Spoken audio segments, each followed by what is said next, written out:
રાજ્યની તમામ સ્કૂલોએ 30 દિવસમાં ફાયર એનઓસી કરાવવાનું રહેશે. અરજી માટે 5 ઓગસ્ટ છેલ્લો દિવસ. એનઓસી ના મળે ત્યાં સુધી ગાઈડલાઇન્સનું પાલન કરવાનું રહેશે. ગુજરાતમાં અત્યાર સુધીમાં સામાન્ય કરતા 28% વધુ વરસાદ પડ્યો. આ વખતે વરસાદની પેટર્ન બદલાઈ. વડોદરા, પંચમહાલ અને છોટાઉદેપુરમાં આજે અત્યંત ભારે વરસાદની આગાહી.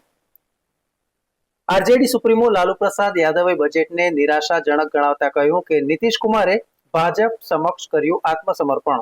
કહ્યું કેન્દ્રએ બિહારને આપી ખંજરી. પંજાબના મુખ્યમંત્રી ભગવંત માને નીતિ આયોગની બેઠકમાં કર્યો બહિષ્કાર. કોંગ્રેસ અને ડીએમકે પણ નીતિ આયોગની બેઠકમાં રહેશે ગેરહાજર. એનડીએ સિવાયના રાજ્યોમાં બજેટમાં અન્યાય મુદ્દે રહેશે ગેરહાજર.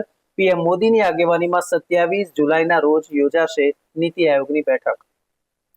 અમેરિકાના રાષ્ટ્રપતિ જો બાઇડન કોરોના મહામારીમાંથી સાજા થયાના 7 દિવસ બાદ રાષ્ટ્રને કર્યું સંબોધન. કહ્યું સર્વેમાં મારી હારની આગાહીથી નિરાશ થઈને રેસ છોડવાનો નિર્ણય કર્યો.